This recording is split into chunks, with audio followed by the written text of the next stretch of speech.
Wayne's still locked up and in his head. His good buddies sit vigil outside his shed. The Eagles win a ship. Roll adjust Strt's tip. Meanwhile, Katy goes and twiffers Mary Fred. That fresh produce stand there, that's a beauty. What do you listen to? My favorite murder podcast. Taggart and Torrance podcast. The produce stand. Fucking sexy.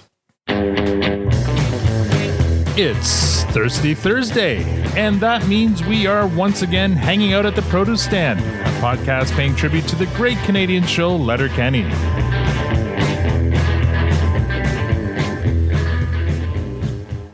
Now, I know what you're thinking. There are many other podcasts of Letterkenny out there, but this one is about to talk about Tanya's reaction to the scene you've all been waiting for. Well, at least Trace has been waiting for it. I'm Mal, your host, and joining me in the room, as always, is the lovely Tanya. And online, we have Squirrely Matt and the vernacular Victor. And yes, and joining us this week, she's a fan of Animal Crossing, Letterkenny, teaching, astrology, podcasts, and wine. She began her first full-time teaching job today and still agreed to join us. Amazing. She's our lucky charm, and she's a really great gal. Please join me in making some noise for Eliza. Wondrous. Oh my god. Oh my god. Oh my god. Wait. Oh my god. Oh my god.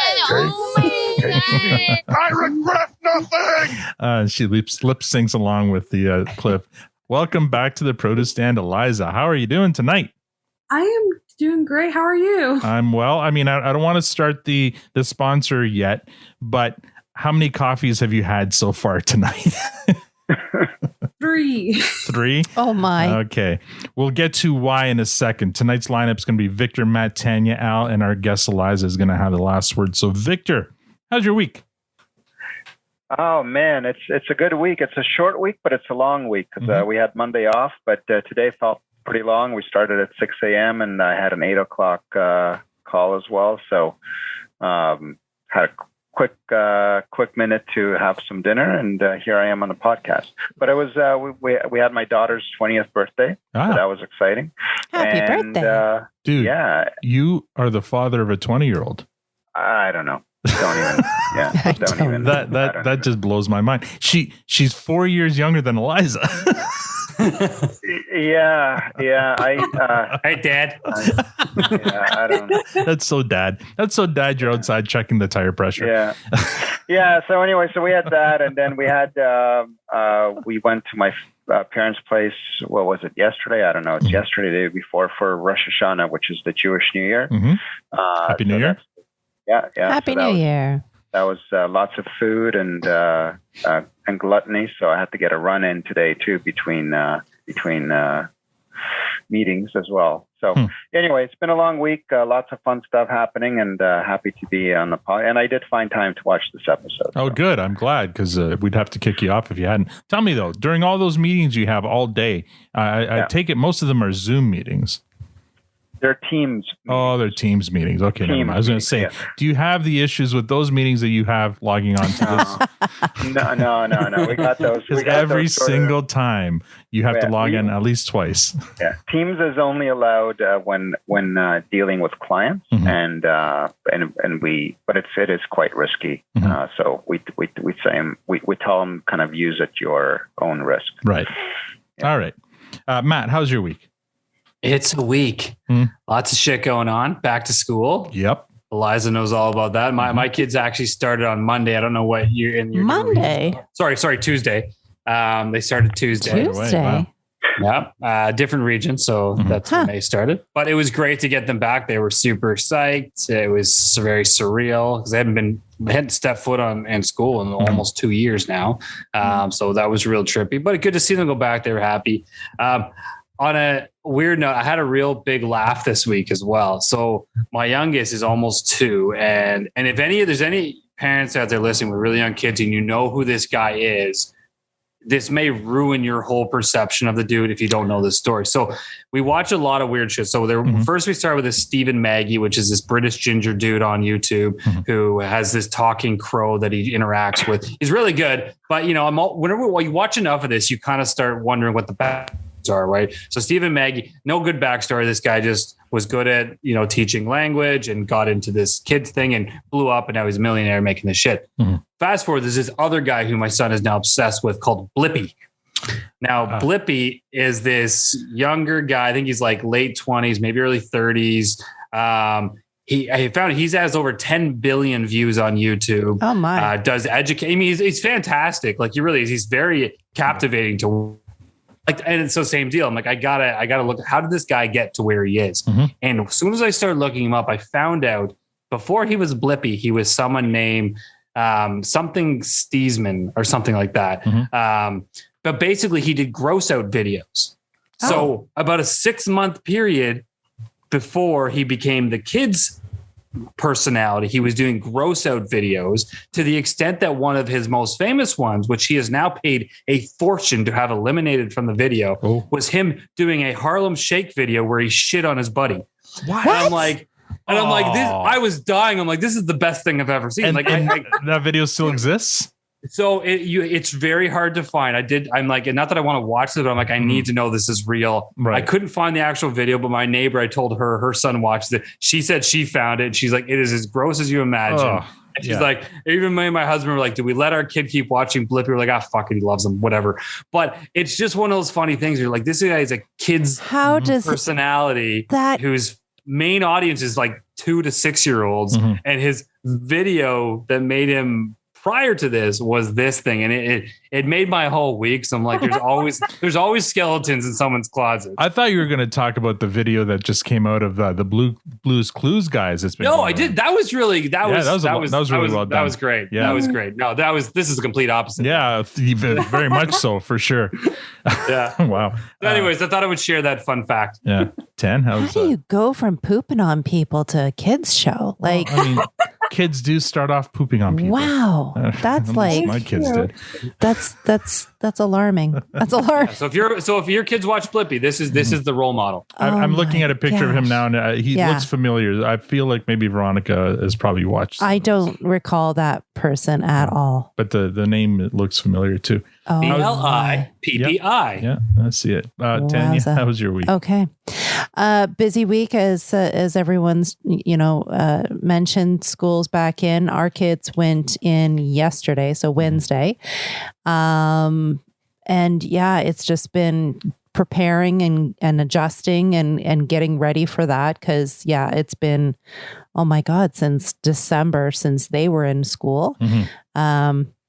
So just adjusting to the new time, and our son is first year high school this year, so that was a big adjustment, and getting ready for that, and a new time. Oh my gosh, the bus comes around at 7:15, so way different than his wake up at 10 o'clock in the morning that he's been accustomed to lately. So. He hasn't made the bus once yet. I've had to drive him both days because he doesn't get up early enough. Yeah, and I don't either. But unfortunately, I have to if I want to get him to school.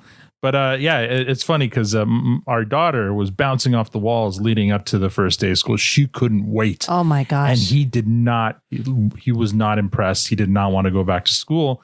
But then when he came back from his first day, he was bouncing off the walls. He was so excited. He was so happy. Like you couldn't pay him to stop smiling. Yeah. He was so he loves his smiley happy and excited and just full of energy. And it was just so great to see him like and in that like just finally enjoying a little bit of what life is for that age. Yeah, he loves his homeroom teacher. So a good teacher makes a difference. Eliza, you'd pay attention. And and I think he was just anxious because he spent such a summer of kind of being locked in, not because we didn't let him outside. We wanted him to go outside, but he's just a video gamer. That's all he does is stay indoors. And he went from a school of how many kids are in the elementary school? 600 kids total? I think, yeah. To a high school where the grade 9 class alone are like 300. I think it's 1,500 kids in this high school. So he's experiencing something completely new. And I think he was just really nervous about it, but he came out of it as like a champ. And I think he's really going to have fun this year. Yeah, for sure. For sure. Eliza, speaking of school, what did you do today?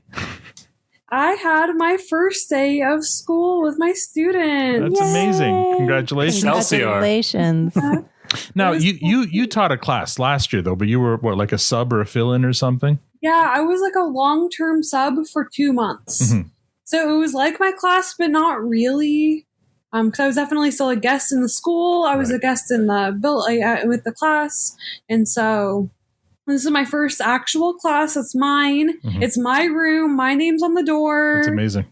Yeah, That's it's great. so exciting. How does that feel? Was that a very surreal moment walking and seeing your name on the door? Oh yeah. Well, I had to put my name up because they just handed it to me. They put it in my mailbox and they're like, "Okay, go put this on your door." So I put it up. But yes, it was definitely weird. And you did you had to prepare your classroom leading up to it, right? I think I saw some pictures. Like what did you do? I did a lot. So my school is kind of weird. So all of it's newly remodeled. So all of the walls are they're like half walls. Mm-hmm. So they don't go all the way to the ceiling.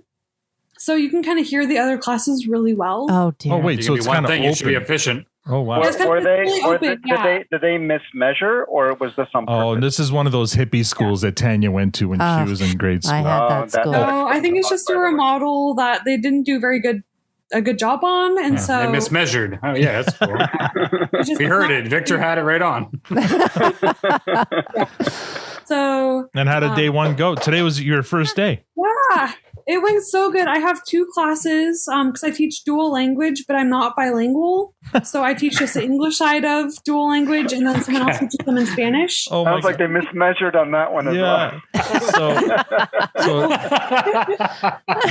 Melbourne Jack will appreciate this, but basically you're the Senor Chang of your school. Then you're teaching. That's exactly what I am. Absolutely. Awesome. Yep. No, all my students speak Spanish, and I do not. So brilliant. Interesting. How do you wait a minute, I don't understand. How do you teach a language you can't speak? Is it just like... Well, I teach them in English. Okay. So are you teaching them English, or are you teaching them Spanish? I'm teaching them English. So that's very common is overseas and stuff. A lot of people teach English as a second language and not have a clue how to speak the main language. Oh, so you're teaching ESL students, basically. English is a second language. Yeah, some of them are native, but they're all bilingual, even if they're not ESL. Right. And so, which is really cool because they've all been learning 2 languages since at least kindergarten. Mm-hmm. Okay. And they're now in 6th grade with me, so they're all. Where are you again? I'm in 6th grade. No. Where in the U.S. are you again? Oh, I'm in Oregon. Okay. A high Spanish population, Oregon? Very much so, actually. Oh, at least in my area, the more populated areas. All right. I wouldn't have guessed that. Interesting. Mm-hmm. Well, we also have a really big Russian population. And so. Excellent. And everything went well today. And did you tell your class you're going to be on the produce stand tonight and everything? And I did not. No. Don't do that. No, Tanya and I had that conversation. Like, we told Owen, you know what? Maybe don't tell mom and dad. Tell your friends mom and dad are on a podcast because they might look us up. And the shit that we talk about, you don't want to be made fun of for that. No. So now it's weighing on my head. It's like, oh crap, what have I said? And I have such a unique name that if they Google me, I will come up. Mm-hmm. Yeah. So it's not hard to find you. Yeah. In your Animal Crossing account. Very nice. Well, we're happy to have you back here. It's been a while, I think. Well, other than the Ag Hall socials, I guess we couldn't fit you in last season. So I think it's been at least 2 seasons, right, since we had you back. Yeah, I think so. So it's great to have you back. And I know you're 5 coffees in, but Tanya, would you like a coffee? Yes. Victor, would you like a coffee? I'd have a coffee. Matt, would you like a coffee? I'm really surprised we're not having coffee right now. Great, because as you know, Diabolical coffee is now being served at the produce stand. It's devilishly good coffee and diabolically awesome swag. And there you go. Matt's modeling his Diabolical coffee t-shirt. There's a roast for all tastes and even some you didn't know you wanted. You can order whole bean, coarse, and standard grind espresso. Sorry, I didn't mean to say that. Espresso. Or if you're like Tanya and me, there's a K-Cup option for single cup brewers. And for the duration of this season, you can use the promo code Produce Stand for 10% off anything in the store. That's 10% off all coffee and merchandise.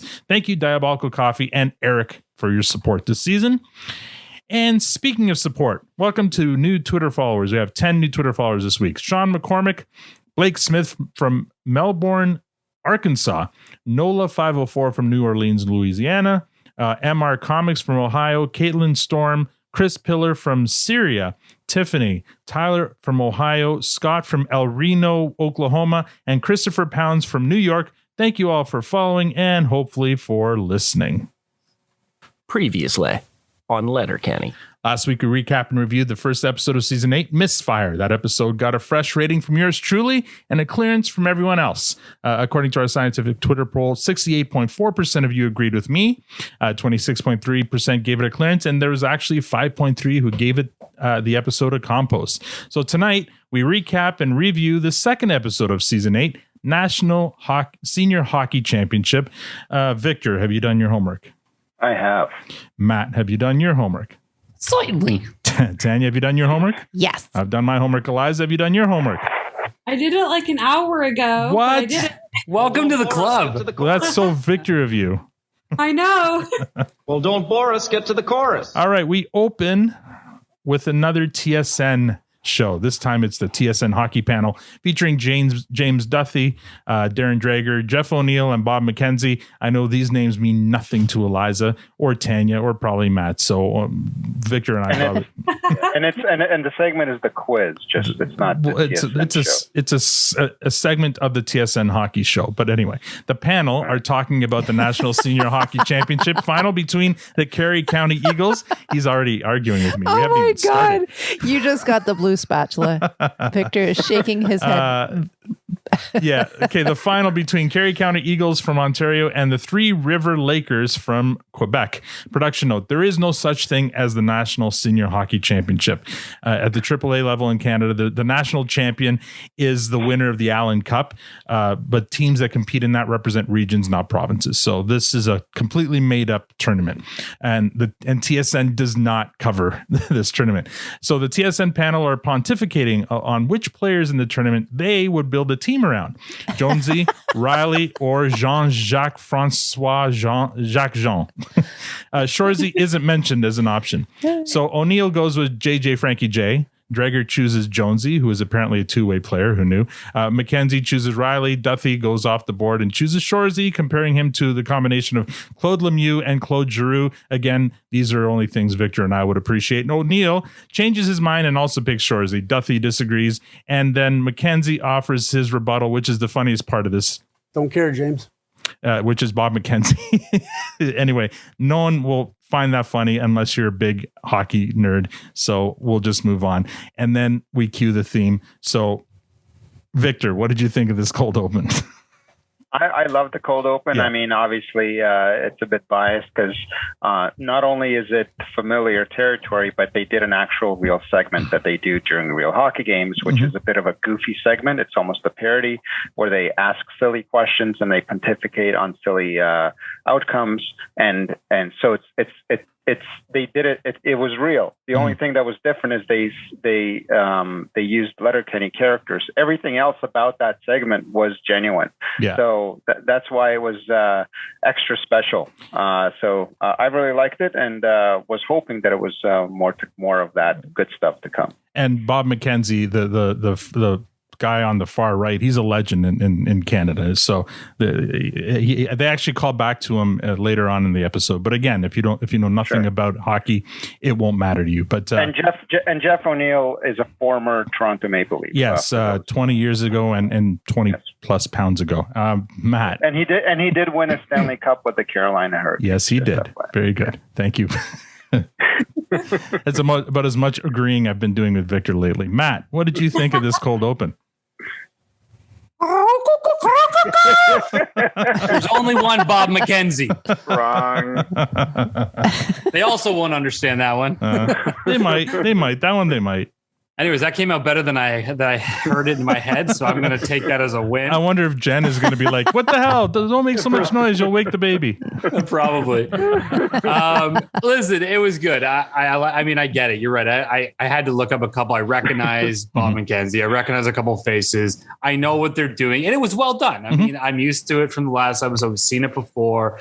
It worked really well. I like the quiz aspect of it. The one thing that tripped me up in this all, and I never once put it together. Here we go. Shorzy's name is actually Shore. And Jonesy's name is actually Jones. Yeah. Yeah. I didn't put that. I just assumed I didn't realize that was an extension, and it totally tripped me up. So that was the star of this cold open for sure. When they said Shore, I stopped. I was like, I had like a nervous tick, almost like, where's the Z? Yeah. Or Z, and I couldn't keep up with the scene. Yeah. So it was good. It was exactly what you expect that to be. They did it really well. They used those those people really well in this atmosphere. Had some fun. So yeah, no, it was great. Yeah. So you have to go back to like season 1 of Letterkenny to know that hockey players often do that with each other's last names. So if you have a name like Smith, you're probably Smitty. Or if you have a name like Jones, you're Jonesy. If you have a name like Shore, you're Shoresy. So yeah, but I bet you that threw a lot of people's like, who's Jones? Who are they talking? Who's Shore? Who the fuck? Yeah, for sure. It tripped me right out. Yeah. 10. I kind of zoned out a little bit on the whole hockey thing. As you would if I was actually watching TSN. Yeah. Exactly. Except for Accurate. right now when you were referencing pontificating and then Matt was just like mouthing it and killing himself laughing. So, and then Victor said it. So I've been very entertained at you three. I Googled it. I had to look it up. What, pontificate? Pontificating. Yeah, it tripped me right out. It's not a hockey word. No, I got that, but it's a word I didn't know. I know, but you guys have all said it, and Matt was just killing me laughing. So. I almost said it, but I didn't quite know how to use it, so I didn't. I was more entertained on your review of it. All right. That's good. You got to broaden your vocabulary. I've got a calendar with new words every day, so I think pontificate I'm just happy our English teacher wasn't looking it up. So. everything is good with she's the world. a Spanish teacher. How do you say pontificate in Spanish? El pontificate. El pontificate. El pontificate. In French Canadian, it would be pontification. Oh, man. Oh, pontificato. Pontificato. Yeah, I'm sticking O on it. Anyway, Matt, so is that what that's all you got for the cold open? Yeah, weren't we on to Tanya already? I didn't know. I'm pretty sure we were. Oh, were we? Never there mind. we go. I didn't want to move on. I got you, Tanya. Don't worry. Chad burned me. I'm still Hubby's like, going to leave you to dry. And I know, got right? you back. Don't worry. Because I'm sitting in the back seat. So because you were also zoning out. So anyway, what did you think of this cold open? I just said. Yeah. We already did me. Okay. We're then. going on to you were Eliza. clearly listening because you quoted what she said. Yeah. Well, I don't know if she was done or not. Do you have nothing else to add to that you just... I said I was more entertained by you three talking about pontificating. All right, let's move on then to Eliza, who I'm sure has a ton to say about this. Right, Eliza? Tell me. Totally. Who's your favorite Mackenzie? Bob Mackenzie or Gord Mackenzie? I love how your eyes just like I went... can tell them apart, honestly. With this cold open, I am kind of with Tanya here. Mm-hmm. So the first few times I watched the show, I totally binged it. Mm-hmm. And all of the hockey scenes, I absolutely zoned out in. Yeah. And so I was so confused when like Riley and Shorzy were like big leaguers and they were like on the TV and they were getting shown with their hockey skills. And I was like, what? Like, weren't they bad at hockey? Like, that took a long time for me to make the connection. Like, multiple watch throughs of the season of the show to get it. So that was that. But yeah, I definitely zoned out a lot. But now it's true. I always thought they weren't as good as they made them out to be too. That I definitely thought about that. When they were playing with the junior team, they because they skipped leg day, remember? But once they applied themselves, when they joined the senior team, they became the best players on the senior team. Yeah, which I gathered that way later on, after like 3 or 4 watch throughs of the whole show. Yeah. And so then I was confused about that. And then overall, I feel like this this whole cold open could be a preview to what the show Shorzy will be like. You know what? Watching this, I was thinking the same thing because, we'll talk about later we'll talk about later how he starts acting later on in the episode. That's kind of not like the Shorzy we know. But sorry, go on. Oh, but no, that was pretty much it. Yeah, I just feel like it's a big preview to Shorzy. And I really was so confused and I used to zone out all the time on these scenes. But now, after forcing myself to watch them and like see actually what happens, I appreciate them a lot more, and now I pay attention to them. But I think it's just like the background music that gets me, and then like the lack of dialogue, I zone out. And so I think I need more dialogue to bring me back in. Very good. All right, we go on to after the theme to scene number 1. Squirrely Dan and Derry continue their vigil outside the ice fishing hut, while their good buddy Wayne continues to wallow about Marie Fred inside. Derry asks Squirrely Dan after Lavina Dick. Squirrely Dan admits his dick courtship is over. Lavina Dick is a proud woman set in her ways. And while I am a man of traditional values, I draw the lines at primitives. Yeah, nappers are a wee bit square, eh? They are all kinds of L7s. Did you get a smooch out of her? No. And that ship has sailed. I broke things off with her. Besides, it's impolite to kiss and tells.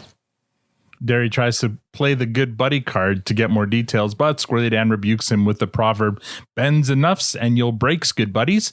Derry admires Squirrely Dan's discipline and then draws on another proverb, if you stands for nothings, you falls for anythings. This will play more into this episode's theme. There is one gal Squirrely Dan wouldn't mind talking about, though. Yeah, you remember that gal's what stuck their fingers up some my bums? You mean the one who tapped on your back door? Yeah, the one that played crokinole in my basement? The one who had the keyless entry to your trunk? No, the one that tested my wind conditions? Sure I do. She's back for the summers. That's what she is. Mm-hmm. She was finishing up her kinesiology degrees with a focus on massage therapies. Ooh, buddy. She asked me if I wanted to go for walks, and I said no, because I don't want to go for walks, because I just finished dating a Mennonite, and that's all you can fucking do is go for walks. Favorite line of the entire episode So is that good. line. How the hell did he say massage? Like message or something like that. I was wondering that too. I'm like, what? How the hell did he just say that word? Yeah. I was wondering if it was a Canadian way to say it. No, that's the Squirrely Dan way of saying it. No. Derry suggested he'd take her for ice cream, but Squirrely Dan doesn't want her to leave until Wayne's feeling better, so she said she'd come and join them for a bit. Derry wonders if Wayne is thinking about Marie Fred in the shack. Squirrely Dan says, of course he is, but if she cheats, it's over, no exceptions. Derry adds, if you bend enough, you'll break, and Squirrely Dan finishes off with, if you stand for nothing, you fall for anything. Scene 2, inside the shack, Wayne, still watching Misfire, and it's still a horrible show, much to Victor's dismay. Wayne runs out of Gus and Brew and looks bothered. Scene 3, at the gym, Ron and Dax are hanging out. I'm going to take this one slowly here, so for Trace's benefit. At the gym, Ron and Dax are hanging out. The Big City Snipes walk up. They talk about their weekends. Ron and Dax did some dudes, and the Snipes did Strt. The Snipes, as Ron and asked Ron and Dax for an update on Stewart's conditioning. With Roald's help, they illustrate that Strt has achieved all of their fitness goals, deeming him officially yoked. The four get into an argument over whether Strt is actually shredded or jacked. So he's shredded. No, he's jacked. Cut? You mean circumcised? No, jacked. Same thing. They are absolutely not the same thing. What's the difference? Roald. Brad Pitt. Shredded. Tom Hardy. Jacked. Zac Efron. Shredded. The Rock. Jacked. Get it? Got it. Good. Production note here. Did anyone notice Darian and Connor, aka the Silence Kids, actually say something in this episode? And I actually got into not an argument, but a dispute on Twitter today, because Austin thought that the first time they say any words are in season 9. But no, they say it here, and I've got a clip to prove it. And actually, Patrick backed me up that they actually did say something. And here's a clip. So those the second and third Stewart are Patrick and the other guy who plays Darian. Danny. Yeah, Danny. Yeah. So the character's name is Darian. But yeah, so they do say lines there, or words anyway. Stewart's perfect. Name. Yeah. In my notes, I have skids lifting in the back. Yeah. I have that was a really good part. I love that part. And now, and I think Patrick or Connor, he's lifting with boxing gloves on, which is not ergonomic. Anyway, and now the moment some of you have been waiting for. Strt goes over his pre-workout checklist with Roald. Lifting belt. Check. Choke. Check. Compression pants. Check. Okay, he is cut. So when Strt calls for the compression pants, Roald proceeds to pull down Stewart's pants and then helped Strt out with a minor adjustment or major adjustment, depending on how you look at things. And here is the scene that everyone's been waiting for. And normally I don't stop in the middle to talk about the scenes, but Tanya, what did you think of that scene? Oh, it was okay. It was like Tanya, how did you react when that happened? I needed a moment. I was very shocked. I didn't see that coming, and I may have just needed to leave the room and laugh hysterically. I very much try to keep a poker face, as I think I've referenced before. I try not to give it away how I feel about the show, so that this is all kind of new. You're a true professional. And I could not. She was snorting. She was laughing so hard. She was snorting. She couldn't stop. It was funny. I mean, if it helps you, I know I was watching with Jen, and she, as soon as I think she was like half paying attention, half now. As soon as that scene came, I sort of stopped, look and go, look at the size of his dick. I'm like, yep, you're clearly distracted as well. Oh my! It's such a perfect scene, and I think I can't believe they did it. It was so shocking. And I don't know where I heard this interview or who told this in the interview. If it was Evan Stern or if it was Tyler Johnson, but somebody said that was an ad lib kind of moment where I think during the scene somebody yelled out to Evan to adjust it or something, and so he did. Oh, or I don't know, I'm like, oh my God, he really got in there. Like he just just move it a little bit. And I'm like, oh my God. I definitely don't want my students hearing this. Right. Oh my God. What did you think of this scene, Eliza? Do tell. My God. I thought it was so funny. I think this is one of the best Roald scenes ever. Mm-hmm. Like when he says Stewart, when he writes it on the whiteboard. Yeah. I thought that was so funny. I love and it. the Cheshire grin he gives after he's adjusted Stewart, he just kind of gives a grin to it's really funny, really well played. It killed me. Yeah. I've been laughing about it all day. I've been sitting there, just all of a sudden the image of him being adjusted. Oh my God. Victor, was Linda watching it with you? No, she tapped out after the last episode. She said, you know what? I think I'm going to take a break because she had enough of Shorzy's toilet humor. So she tapped out. So she missed out. She missed out. And I'm sure she wouldn't have been amused by it. Come on. Come on. It was just pure. I don't mean offended. I don't mean offended by it or anything. I'm just knowing her. She would have been just, whatever. I don't think she would have been so. No. What did you think of it? Well, so I kind of knew that scene was coming because I saw the meme on Twitter. It's everywhere. Yeah. So when we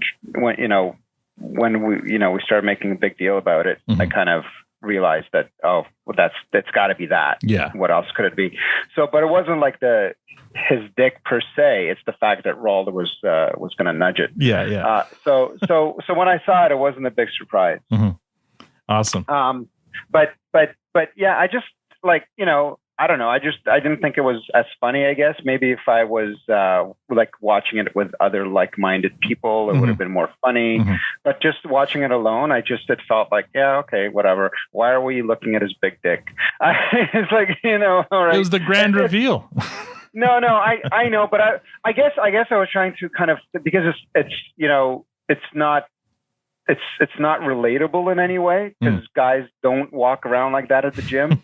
So I'm thinking, why did he not reposition himself? Is he showing off his muscles, or is he showing off his dick, or is he not even aware of it? And why is Roald adjusting his dick, and why is he okay with it? Do they have an intimate relationship? Well, they do. They touch. What is it in Uncle Eddie's Trust? They admit to touching swords or something, or what was it? I forget now. But Yeah. Okay. Well, so clearly there's like it's a friends with benefits kind of a thing. Yeah, probably. But I don't know. I just felt like I'm more like less about Roald and more about why is your dick flip out? Like what's going on? Anyway, I hope everyone got what they wanted from Tanya's reaction, especially Trace. If you had a video on me, I think it was pretty funny. Yeah. She got right up and started laughing. I think there were tears coming from my eyes uncontrollably. I think at some point I was on the ground because I was trying to quiet myself because the kids were asleep and I couldn't stop laughing. And then the snorting had started. And once that starts, it's kind of hard to get it stopped. So, yeah. All right, we'll move on to scene number 4. Katy and Bonnie are at the farm. They're about to go into Bonnie's truck and run an unspecified errand. They're acting very mysterious about it. Sure you want to do this? Can confirm. Katy? Bonnie. Don't kick a dead horse. Bonnie. Katy? Bend enough and you'll break. Stand for nothing and you'll fall for anything. And they get in the truck and drive away. Scene 5, cut to the hockey rink where Kate Burness and Tessa Bonham are gearing up for the Senior National Hockey Championship final. But first, they introduce a partnership for the final game with Tanis, who has mic'd out the Eagles players, and they'll be using their audio feed for the broadcast. They introduce Tanis, who's starstruck by both Tessa and Kate. This is so cool. I seen you win a gold medal in Vancouver in 2010. Oh, thank you. And Kate, I follow you on Instagram. You've got a great ass. So anyways, my little cousins, they love hockey, but what they love even more is those videos on YouTube of NHL players mic'd out. Mic'd up? Yeah, sure, whatever. But they love the Eagles. So to keep them interested in the game, I decided to provide them with videos of their favorite players mic'd out. Mic'd out it is. Commendable, Tanis. Kids in sports stay off the street. I love your hair too, Kate. Oh, can I shout out my crew? Yeah, sure. Have at it. Okay, well, they're right here, so come on, Oksa. Okay. Yeah. Hey, Axe, Slash, and Shania proceed to crowd the sports desk. Shania begins playing with Kate's hair before she finally throws to the game for the first serving of Mic'd Out. And immediately, Shorzy drops an F-bomb on camera while chirping JJ Frankie J about smoked meat because he's from Montreal, and likely that's what Tanis's bathroom report told him to pick on. Cut back to the TSN desk, and Kate and Tess are looking like they're regretting their Mic'd Out decision. Next scene. Back at the shed, Derry and Squirrely Dan are joined by Squirrely Dan's new gal, Ellen. Squirrely Dan begs Derry not to mention the finger in the bums. Ellen sits and says hi to Squirrely Dan and then to Derry, who immediately begins to giggle. Derry, did Dan tell you to put a finger up his butt? No. Dan, you didn't tell Daryl to put a finger in your butt. No. Why? What's the big deal? You're not exposed to kiss and tell. Never had a finger up your butt then, Derry. Oh, which means you've definitely never had a tongue in your butt. Me neither. Why not? Because that's outdoor. Oh, you don't know what you're missing. That's fine. No G-spot's up there. What's a G-spot? It's an old wives' tale. If you want to find out, stick your finger up there. Stick your finger up where? Stick your finger up your ass. You mean like 2-knuckler? Trust me, when you found it, you know. Put the spatula down, Victor. Scene 7. The game begins with a lot of chirping between Riley and Jonesy and JJ Frankie JJ, played by Max Bouffard. That's a big guy to be playing hockey. Wow. Shorzy joins in the fun and the game begins. The Quebec team gets off to a hot start. That is, JJ Frankie JJ gets off to a hot start. He scores all 3 of Quebec's goals in the first period. No one can stop the giant French player. The second period's no better as JJ Frankie JJ scores 2 more. As all of this is happening, Shorzy is beginning to lose his cool. With every goal scored, Shorzy gets more angry, throwing or breaking his stick or yelling at his own goalie. In the locker room, the Eagles coach yells at his players and kicks the trash can. With the third period about to start, the Eagles are down big. They're down 5-0. The players line up for the opening face-off. And Shorzy, across from JJ, Shorzy is uncharacteristically quiet. JJ points at the scoreboard to remind Shorzy of the score. And then Shorzy spins around and takes JJ down with a two-hander right to the back of JJ's knees. The big man crumples to the ground or to the ice, and Shorzy jumps on him, throwing punches. The two teams brawl, and when the dust settles, JJ is helped off the ice, and Shorzy is kicked out of the game. This leaves it up to Riley and Jonesy to make the comeback, which they do, scoring 6 straight goals, helping the Eagles win the National Senior Hockey Championship. Production note. So a couple of historic references in this scene. First, the slash by Shorzy is likely a homage to when Bobby Clark broke the ankle of Valerie Karlamov in the 72 Summit Series. You got to be a hockey nerd to understand that reference, but it was a big deal in Canada. And then when Riley and Jonesy raised the championship trophy, they knocked the lid off the trophy. And this is probably an homage to the 2008 Memorial Cup when the cup fell apart in the hands of the winning team, the Spokane Chiefs. But how fucking small the cup was the best part of watching those two idiots lift up that tiny little trophy. Yeah. I love that you give the history and like the background of all the hockey stuff because it all goes completely over my head. Yeah, that's why I bring it, because we're trying to give you guys a little background as to why maybe this is an important. educational show. There you go. No, I appreciate it. I feel like I appreciate it more now. Oh, good. Scene 8, back at the gym. Strt is squatting his personal best weight as Roald, Ron, and Dax and the Big City Slams watch on. Strt credits his personal best to his personal besties, Ron and Dax. This makes Roald feel left out. The Big City Slams put a stop to the personal besties talk. They're only on phase 1 of the plan to prepare Strt to fight the city dealers. Remember, this is why he's doing this. Phase 2, Strt needs to learn how to fight. For phase 2, they've enlisted the help of Tyson and Joint Boy. Next scene, back at the shed, Squirrely Dan returns from his walk with Ellen. Derry isn't there, but then he emerges later from the bush. Squirrely Dan asks him where he was, and Derry gets a little cagey with his response. Derry asks how his walk went with Ellen. Squirrely Dan admits the butts talk this time was a bit jarring. Was it? You didn't think so? I don't know. I respect Ellen's for liberal views on sex and sexualities, and I'll try anything once, but... except heroin. Except heroin's, of course. Yeah, I'm told heroin will get you. But Ellen and her free spirit kind of made me miss Lavina Dix in her traditional ways. She is Lavina Dick. She's Lavina Dick, all right. Whereas Ellen is loving a dick. Correct. There is such a thing as too much butts talk, and the gal ought to be fucking aware of it. I didn't hear it until now, but you can hear Wayne's show in the background. Yeah. Derry asks Squirrely Dan if he isn't just a wee bit curious about what's up there. I know what's up there. Well, there could be merit. Derry, did you check? Check what? Your oils. I love that. Did you check your oils? Just then, Katy and Bonnie arrive from their mysterious task. Squirrely Dan asks them where they've been all day. And then we cut to a slow motion musical scene with Katy and Bonnie entering the Frick's bar. Katy goes up to Marie Fred and delivers one of her patented box shots right to Marie Fred's twiffer. And then they walk out. Cut back to the outside of the shed. The Hicks pass around some cold puppers to celebrate. Scene 12. Inside the shed, Wayne is still watching the show, but it seems this is the final episode because general public has learned to love his effeminate troupe and Miss Fire. He proposes to Miss Fire and she accepts, and the audience erupts in applause as general public ends the show by uttering Miss Fire's catchphrase, "Excuse me, seriously, please, and thank you."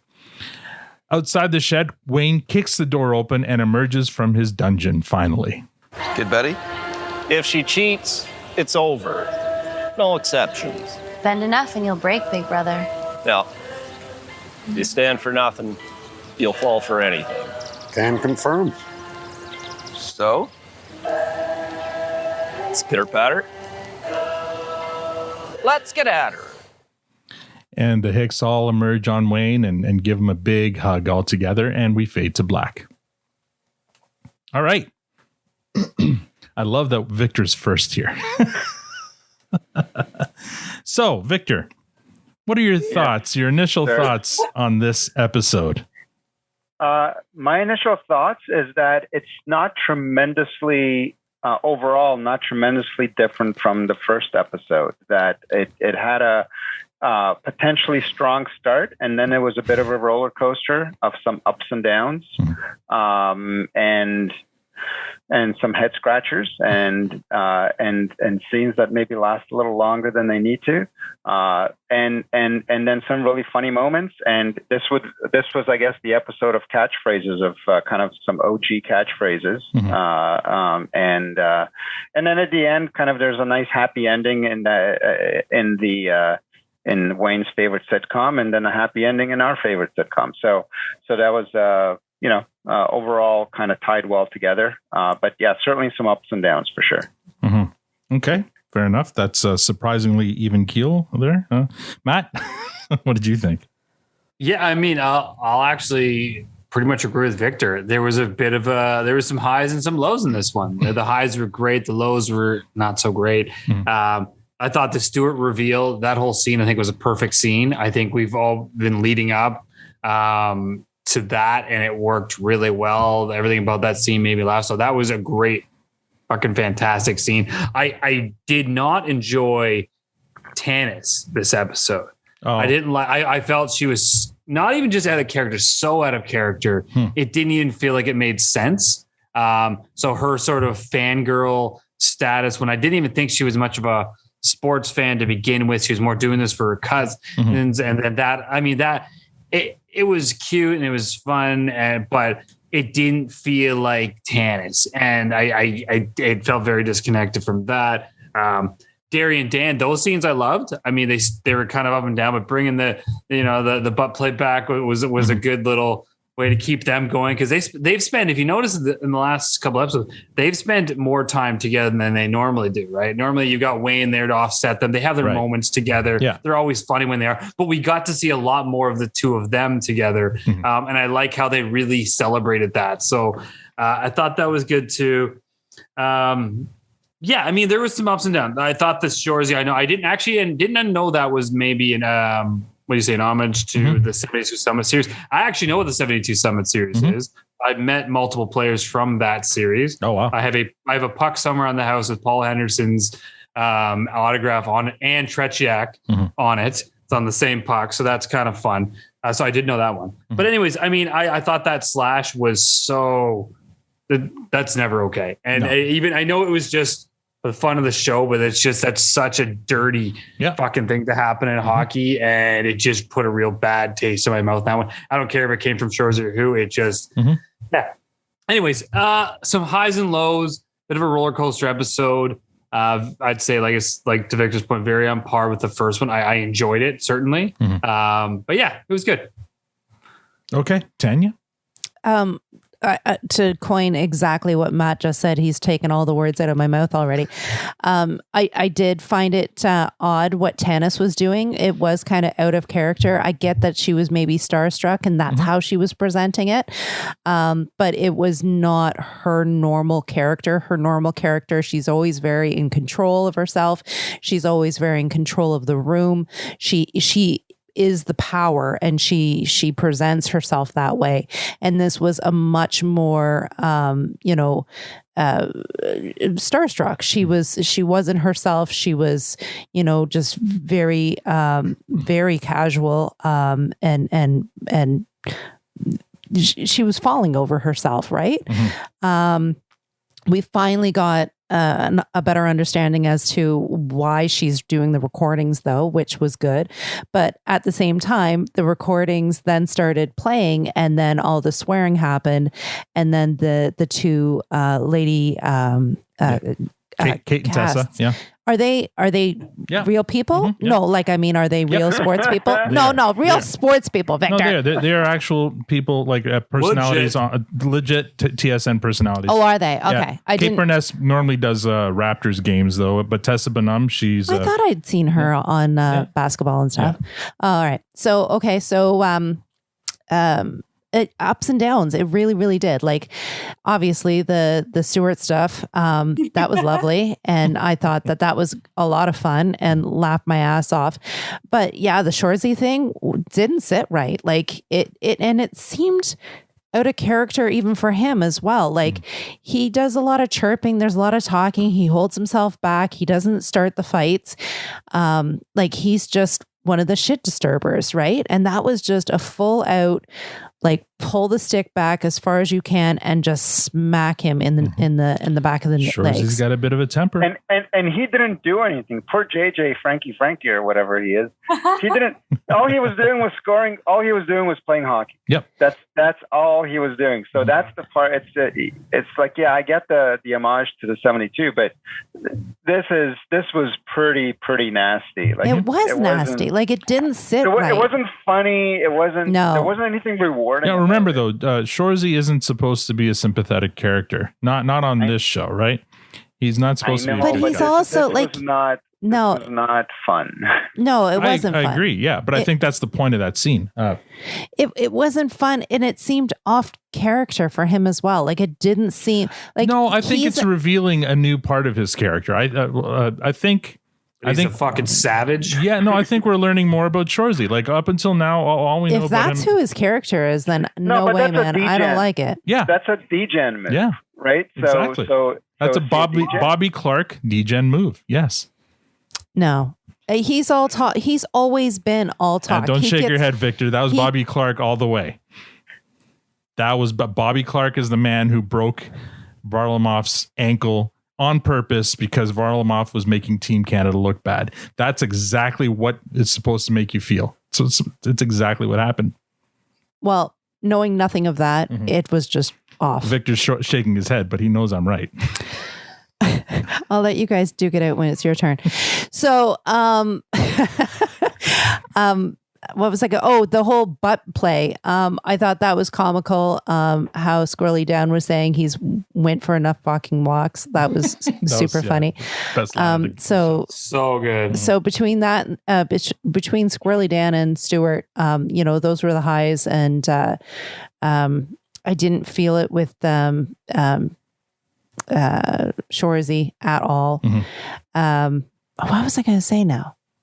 Oh crap, I've forgotten. No. Anyway, if it comes back to you, you can interrupt me. I shall interrupt you. Go for it. Yeah. Okay. So this episode, they went back to the TSN stuff at the beginning. I didn't enjoy it as much this time as I did last time. I really enjoyed it first time. This time I just thought they went a little long. That cold open in this episode went a little long. I look at episodes 1 and 2 of this season as kind of part 1, part 2. Like I think they run into each other. They're that's like, it's a 2-parter. Like all they needed to do is slap a to be continued at the end. Cause I think that's the arc of Wayne, emerging from the shed, the hockey tournament, all that stuff. It all got started and wrapped up in these 2 episodes. So I kind of take them both as one, but I did like the first one slightly better than this one. Maybe a little more than slightly. I like this cold open better than the first one. Yeah, I'd actually agree with that. I don't know. I think this one went a little long, and it was so. It had O-Dog. Yeah, I'm not a fan of O-Dog. I think the only reason I liked this one better was because I knew that it was actual Letterkenny. Right. The first one, I was like, "What the hell's going on?" See, I'm a Jay and Dan not fan because I didn't listen or watch the show, but I do enjoy their shtick, so I enjoyed that a lot more. It was a lot more funny. This one here is very inside hockey to the point where even the Canadians on this panel that we're talking to right now, 2 of us didn't understand any of it, and only Victor and I really, because we know hockey a lot better, got anything out of it. And Eliza, I'm sure, you said you glossed over it. Anyway, in terms of Tanis and her acting out of character, it's easy to be a big fish in a small pond. She is easy. She's a boss in her small circle, but she was on national. Don't shake your head, Matt. She was on national television meeting people she watches on TV every night. She was fanning out. Anybody would do that. But I don't understand the fandom there. That's the point. I mean, if it was in someone else, well, she explained her fandom. She watched Tessa win the gold medal for Canada in the 2010 Olympics, and she follows Kate Burness on her Instagram. Have you ever seen Kate Burness's Instagram? It's hot. No, I'm just saying. My point. I just didn't understand the connection.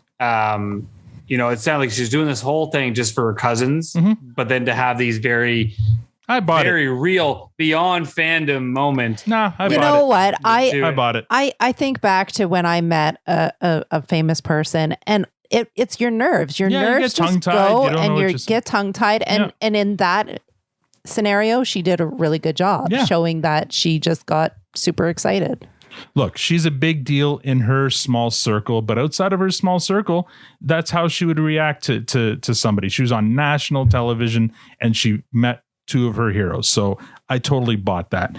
The Shorzy character, I think this revealed more of, I thought it made him more interesting, because up until now he's just this guy who likes chirping, who likes talking a big game, and is a good hockey player, so he can back up his talk. But when things don't go his way, he loses his temper. This is revealing of his character. This is not a changing character for him. This is revealing of his character that caused ship him off to Quebec is what I said. That caused him to do that despicable act. I agree. But it was supposed to be a despicable act. It was supposed to make you feel uncomfortable so that you don't completely enjoy the win by the Eagles. Just like, anyway, we can talk about the Summit Series all you want, but just like that, like it's, to our non-Canadian listeners, the Summit Series was a big turning point in Canadian, it's like it was one of those moments where TVs were rolled into classrooms when you were in grade school and everyone watched it, like the entire country watched it on TV. And everyone remembers the last game where Canada beat the ugly Soviets and the winning goal and stuff like that. But what they don't remember is that they were getting their asses handed to them the first 6 games, and Varlamov was a big reason for it. And only after Bobby Clark broke his ankle on purpose were the Canadians be able to beat the Russians. So there's that. So it's like there's this big, defining moment in Canadian hockey history, but it was tainted by a despicable act, and that's kind of what happened in this episode as well. Anyway, Eliza, what'd you think?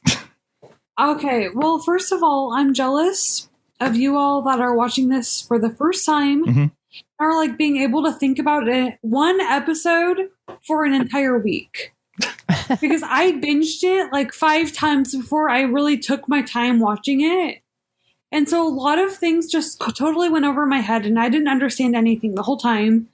So I'm really jealous on how you all have been watching it and discussing it, because I wish I would have had that. Well, you're doing it now with us. Yeah. I think I absolutely agree with Al for a lot of these things. I think it was really important that this whole kind of scenario happened. I also agree though that it was a hit and miss. But I feel like I also agree that it was a multi-part episode where we kind of started the first episode and continued this episode. They really are very similar. And they totally go off of each other. So I agreed with that. And I also agreed with how Tanis's scene with meeting a celebrity is totally different. Like meeting a celebrity is so different than just meeting someone else that's in your community. I've been to 50 concerts, and with my favorite band, I've met them 3 times. Who's your favorite band? Walk the Moon. They sing a song called Shut Up and Dance. Oh, yeah. That was on the radio. My kids are obsessed with that song. No, I saw them way before that song even came out.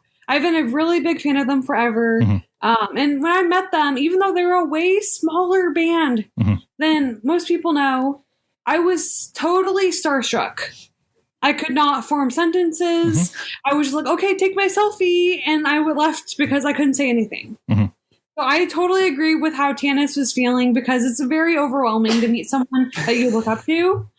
And so, yeah, those kind of my thoughts on the episode. Okay, great. So let's move on to ratings. Victor, what do you give this episode? I give this episode a clearance. So I actually had no issues with Tanis scenes. I agree. I think meeting celebrities or people you look up to puts you in a different state that you don't even know that you have. Yeah. When I got to meet one of my favorite actors ever in the world at an airport, and it was very Who was it? Shocking. John Candy. Oh wow, you got to meet him? Yeah, I would be a blubbering fool if I ever met John Candy. Yeah. It was. Yeah. So I mean, you just change. You think you're going to be cool. You're not going to be cool. Exactly. Yeah. So I get that. Like I thought the Strt scene was fine, and I get it. It was fun. Seeing it first time. We didn't need to go back to it, and we just kept going back to it. And it's like, okay, put it away now. And the bum talk. It's funny, right? Because it's self-aware, like that. Squirrely Dan had the best lines in the whole episode. He did, yes. And he called it out. It was jarring. The whole talk, all that talk was jarring. And it's like, all right, on with it. And then it's like, and you made the face, Al, the tongue in the butt. I mean, there's just some things that I know it's just not... we don't need to talk openly about, and it just. I guess kinesiologists are just more comfortable with body parts than everyone else. There you go. Yeah.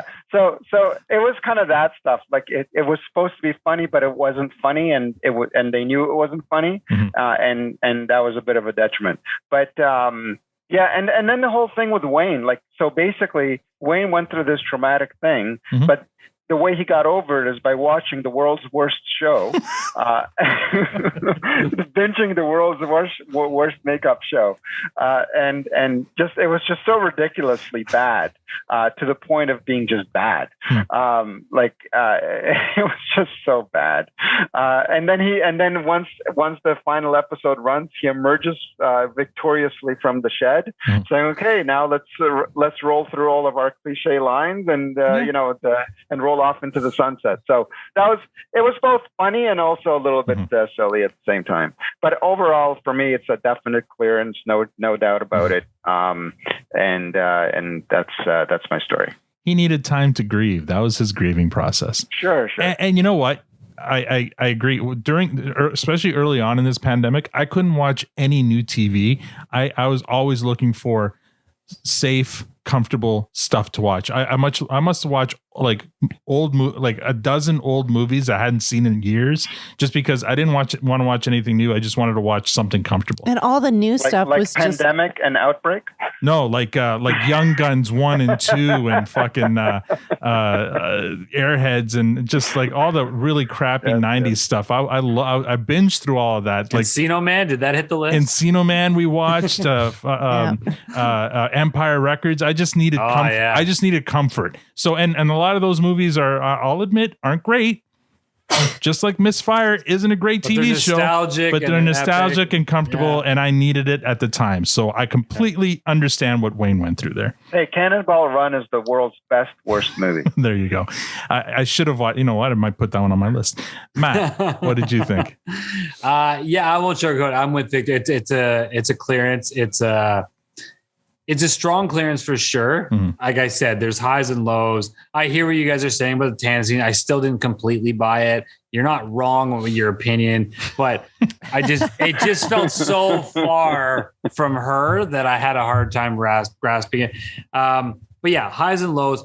And then what we've touched on here, I think what they did too is, yes, Al, this was a 2-part opening to the season, which almost makes me wish there was an extra episode this season just to make it go a little bit longer, because this is a continuation. But they've closed out a couple storylines, which means it gets me excited for what's coming. I don't know what's coming because I said I'm in new territory myself, which is awesome.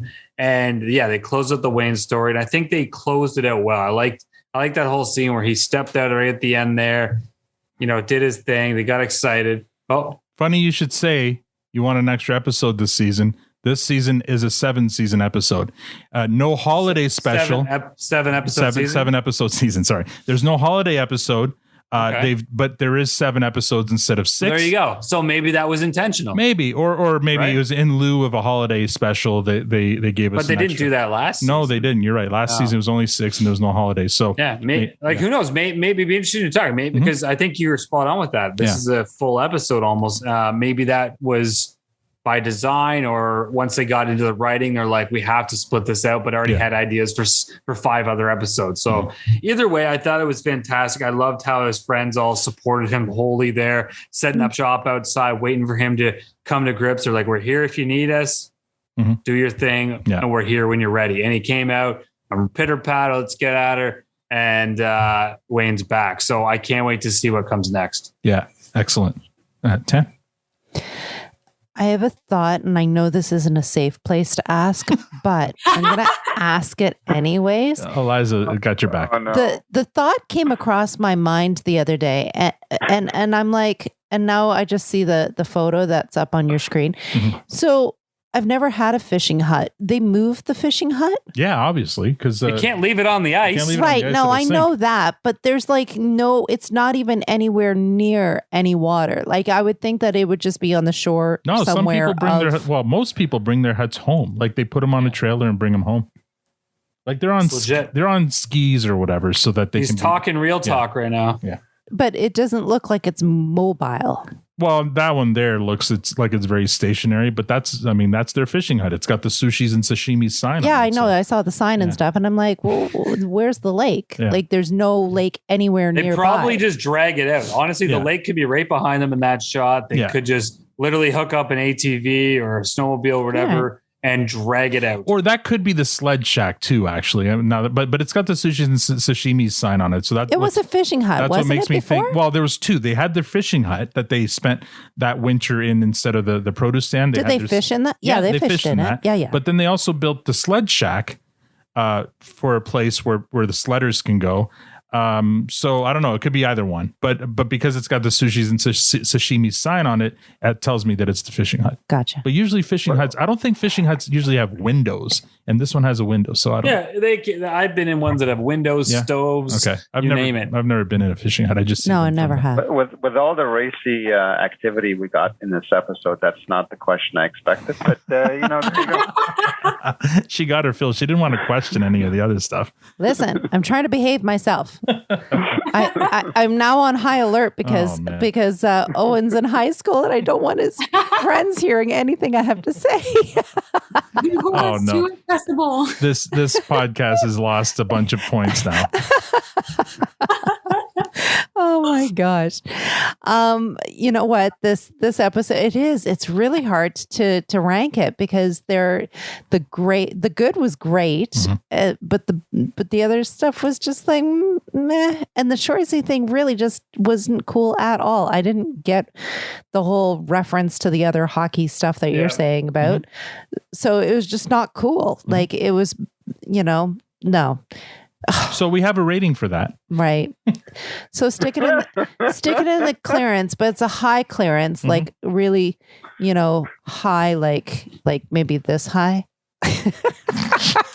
So just to describe what Tanya's doing now, she's got her arm out like holding an apple, like clenching a fist or whatever. Baby's arm holding an apple. That's it. Yeah. Anyway.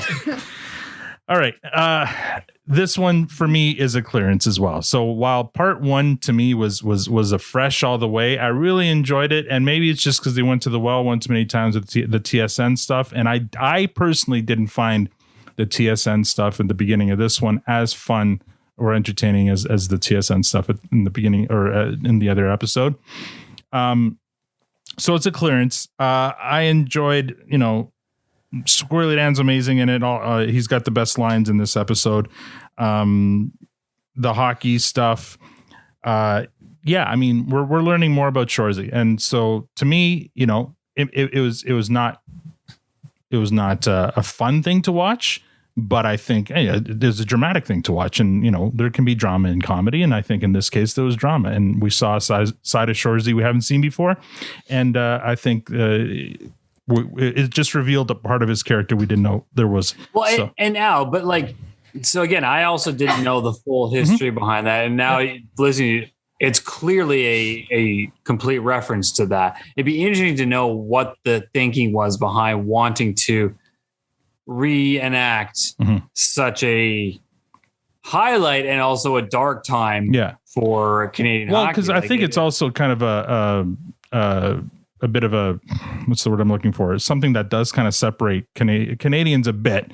You know, this is such a big deal, but it's one of those things where if you're not 100%, you know, a supporter, and look, the story of the Summit series, I love it. It's a great story, and it's part of our history, and it was an exciting time that I wasn't even alive for. It happened in 72, so I wasn't even born yet. I couldn't give a care about it. My Summit series is the one where Gretzky and Lemieux teamed up and scored that infamous goal, because that was in my lifetime. That was my childhood. Sure. That was a lot more meaningful. Nobody got molested and abused on the ice. Yep. It was except the goal. Agreed. And also, and for a newer generation, 2010 in Vancouver was theirs, right? Yeah, that's my son. That's like Luongo was his favorite goalie, and that was that series. So I get it. I just there's nothing. It's I agree with Matt. Like, why bring up? Like next episode, we're gonna have residential schools, and we're gonna make. You know what I mean? Like it doesn't. I wouldn't put it past them. I mean, they tackle the indigenous stuff. So yeah, well, we'll see. So anyway, So anyway, it's a polarizing thing in Canada. Like those who still think it's important, obviously older than even us, will say either you think it was a great win or you think it was a dirty win. And it's like, no, it can be both. Like it's a dirty thing happened, but in the end, like the result was amazing. And it's one of those, where were you then moments? I wasn't born yet, but I hear lots of stories of people saying, I was in third grade when they brought the TV in and they adjusted the rabbit ears and it was in black and white. And we all stood up and cheered when Paul Henderson scored the goal. I mean, and Matt, you alluded to, I mean, it's a heritage moment. So yeah, it's a big deal. But so anyway, why would they do this? Because they're hockey fans, and so they're paying tribute to something that's historic, I think. Eliza, what's your rating for this? Okay, so I gave this a lot of thought and a lot of debate.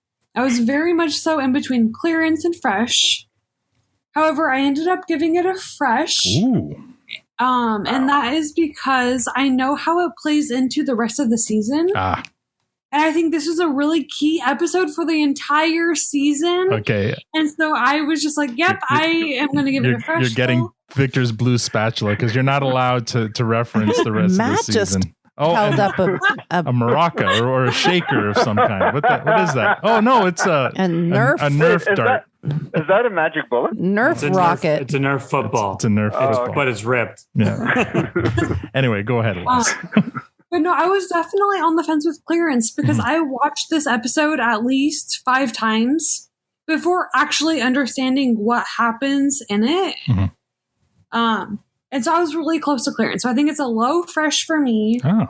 Just because I did not understand a lot of what happened in this episode, because I did not get the hockey references. I didn't get a lot of those types of things. And so, nope, I'm definitely with a fresh though, because I love how this plays into everything.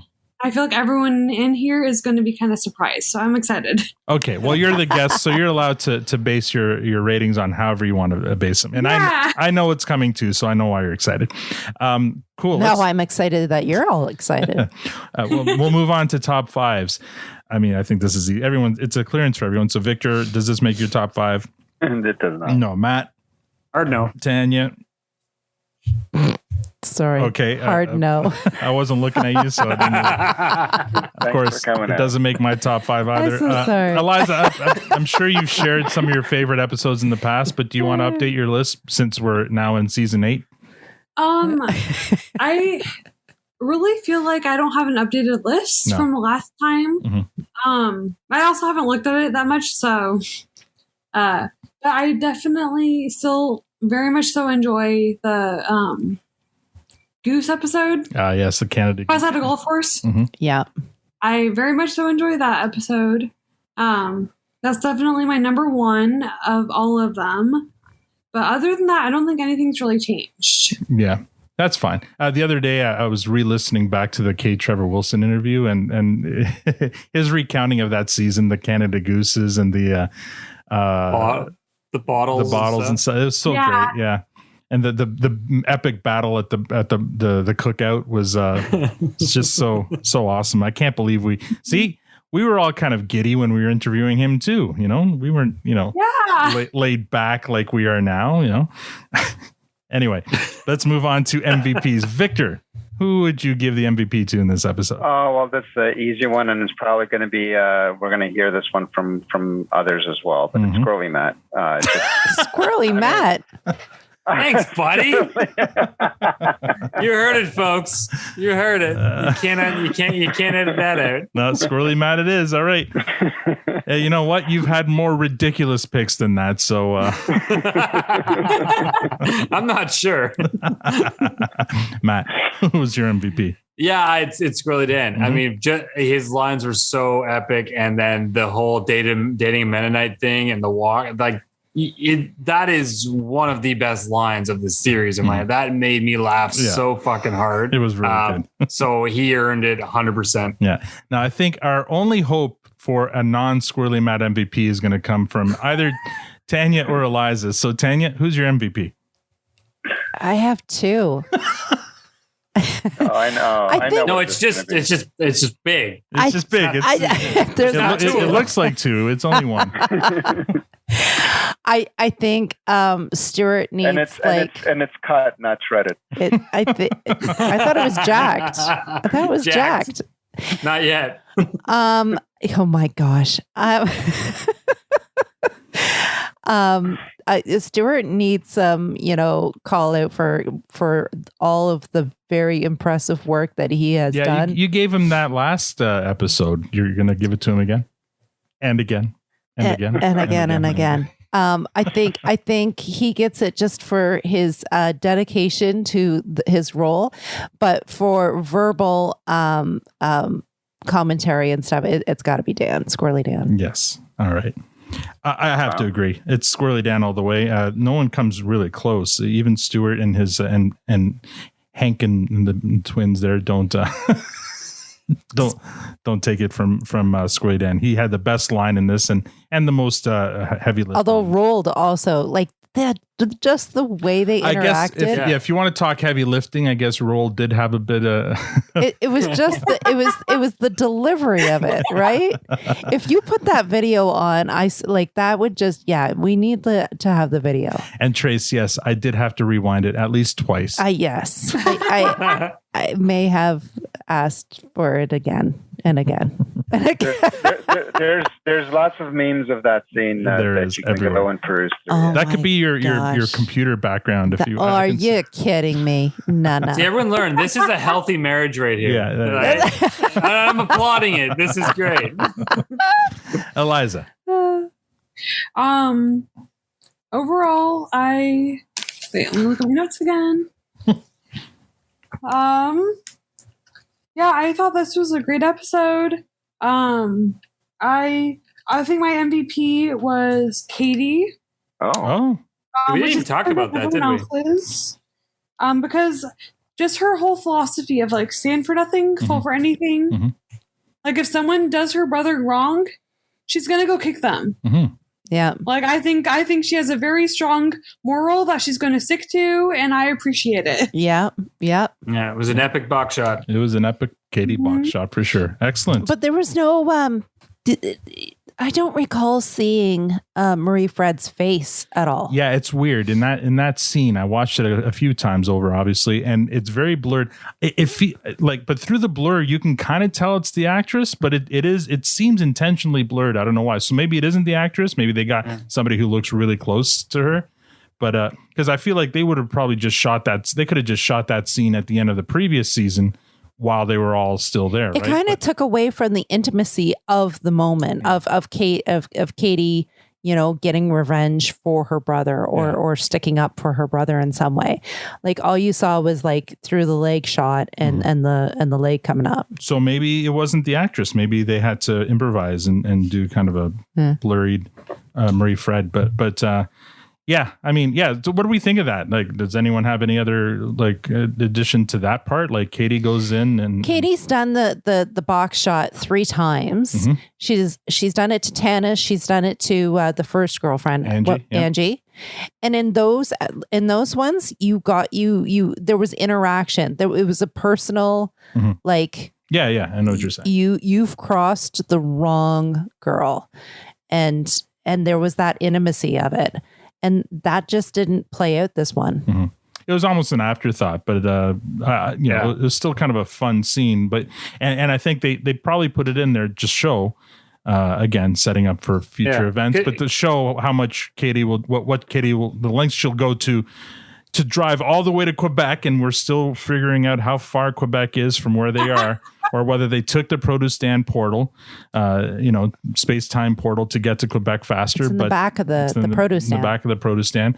But yeah, she went all the way to Quebec just to deliver a message to Marie Fred. Yeah, and it worked. I mean, I think I agree. I think it was an afterthought shot that they did. They didn't have the actress available. Is my opinion. Maybe that was her. But more likely they just didn't. And then we should do this. But at the same time, I think it kind of worked. I mean, they were so hard strung on, if you cheat, that's it. Like they, not even to give her the satisfaction of seeing her reaction is almost an extra shot at her. Like, you don't even get a scene. We're showing you what happened to you. That's all you fucking get by moving back onto life. And I feel like a lot of people are like angry about that because they want to see Mary Fred mad about that, because that's definitely not a fun situation to be in.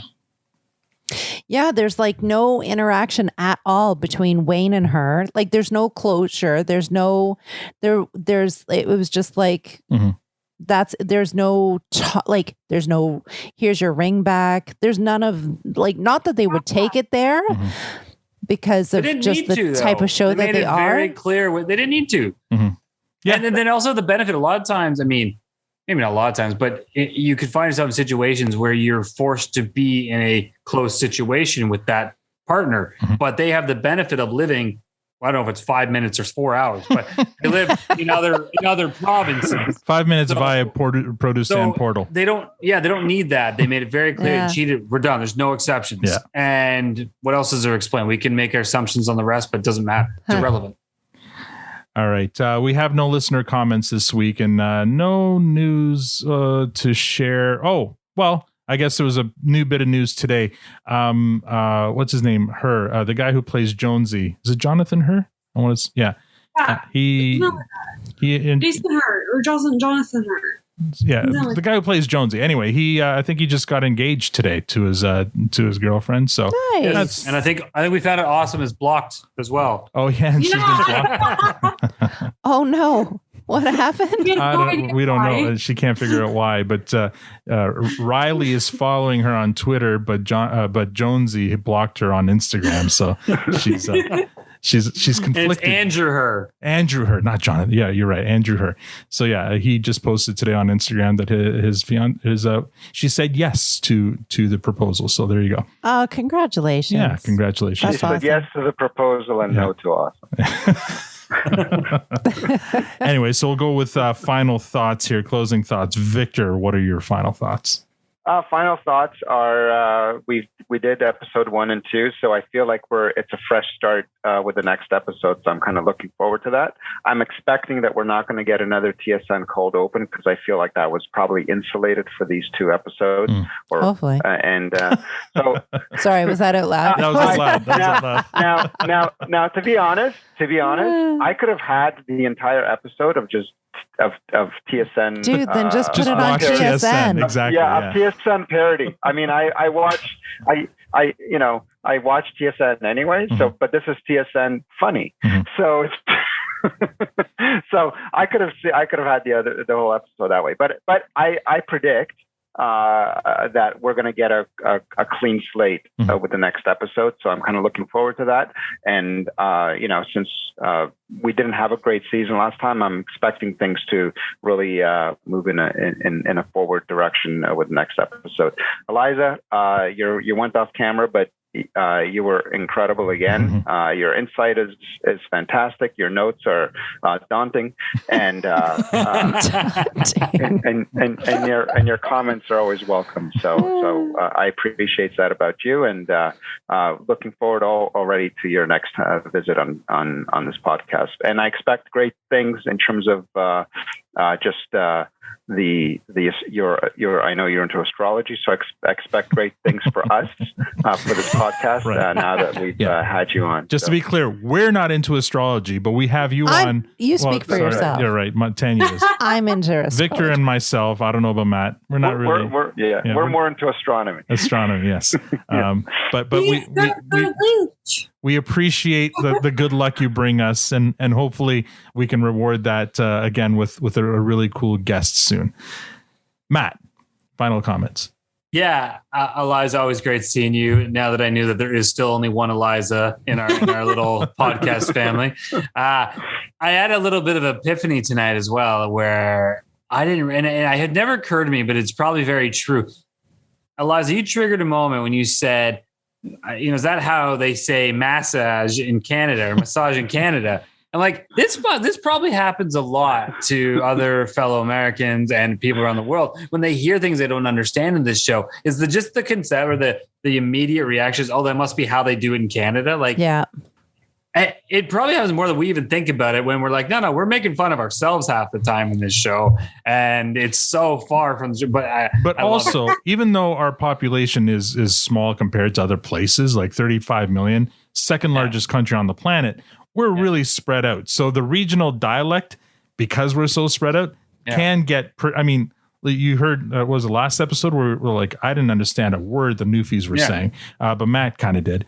So there's still some of that too that happens. And I've traveled all over the US, and I find that even very much the same in the US. You go anywhere from like Louisiana to North Dakota, you got like, they're like two different languages between those two places. So it happens, and it's just interesting. But there's also many more, 10 times more people in the US. So for that, yeah, no, I hear you. So it made me laugh thinking about that there's probably a misconception or just a general thought of who we are, and I love it. So think whatever you want. Or feel free to ask us, and we'll tell you yes or no. We'll laugh either way because we are very good at laughing at ourselves, and we always enjoy it. But anyways, always a pleasure having you. Victor, call it right. Your comments are always welcome. Please keep shaping the youth of tomorrow. Create some epic people out there. I know you will. You're a wonderful person, and always welcome on the show. Thank you, guys. Awesome. Tanya, your final comments. You're such cutie patootie. Thank you so much, Eliza. Such a pleasure to see you. I'm totally into astrology too, so don't let these guys say anything else about that. It is totally too cool. It is. It's awesome. Absolutely. It is. It is. I've been doing it for, oh my God, since high school. How's that working for you? It's a thing. It's a thing. I have an astrology reader, and we go. It is a thing. It is a thing. We go to her. She is so amazing, and does the stars and does a whole CD for us, and we do it for our birthday. Generic description. We do it for our birthday presents or like get together, and like she is totally nailed so many events in our lives and called out or not nailed. So no, she totally did it. Anyways, I'm with you on it. So anyways, I appreciate that. Yes. You guys are so funny. I love coming out and you just laughing at the guys on the panel here. They're just, just hilarious. Can't wait to see more of this episode. Can't wait to see where this is going. And that's it for me. Eliza, thanks for coming. We always love having you on. Feel free when you have your time to for your final comments to call out any of your students. The ones that you think are gonna pass or fail this year. I know it's early, but if you want to call them out, that's terrible. I'm just like she doesn't remember any of their names yet. She doesn't know. It's been 1 day. I actually do, but excuse you. Okay, if it makes, it probably won't make you feel better. It's my kid's. Yeah, it's my kid's third day at school. He still doesn't know his teacher's name. I'm like, there you go. That's your first job. You're not supposed to name them until they're 18, I believe. You don't want to get too attached to them. All right. Thank you for coming out. I'm looking forward to the rest of this season and kind of pumped because I completely forgot that this is a 7-episode season. So it's going to be, some extra fun and looking forward to that fun. Eliza. I am so happy I was able to be here tonight. About 30 minutes prior to our meeting, I was like, I'm tired. I don't know. I hear you on that one.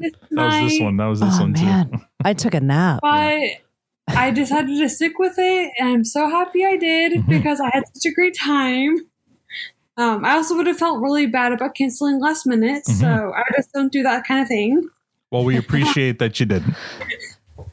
But overall, I am so happy that this is just a community I can lean on. I can totally rant about my students, and no one in our group chat will ever know any of them, so it's totally okay. We all need a safe place. Yep. Exactly, yeah. So I love that this is just a place that I can go. I love Letterkenny. It's been my life for years now. And I'm really happy that you guys made this space. So thank you guys. All right. I'm going to play us off here with a song from this episode. It's called This Too Shall Pass by the great band OK Go.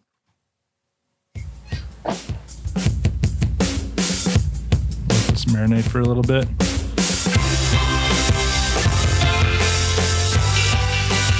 These guys always make great videos. I haven't seen the video for this one, but I bet you it's awesome. And that's all we have for this episode. Join us next week as we recap and review episode 3 of season 8, The Rippers, with Elizabeth, who's going to be making her first appearance on the Produce Stand. So, Matt, we're going to be meeting a new person next week, whether you like it or not. I'll be ready for next week. All right. Don't forget to give our sponsor, Diabolical Coffee, some love. They are at diabolicalcoffee.com. Right now, you can use the promo code Produce Stand for 10% off any purchase from their site. If you'd like to support the podcast, rate us on iTunes or become a patron, there is a Patreon link on our site or Twitter profile at ProduceStandPod. We're also on Facebook, Instagram, and TikTok at ProduceStandPod. Thank you for joining us. Now we're going to celebrate the Kerry County Eagles Championship with a couple of puffers, not puffers. On behalf of Eliza, Matt, Victor, Tanya, and myself, thank you for listening and have a great week.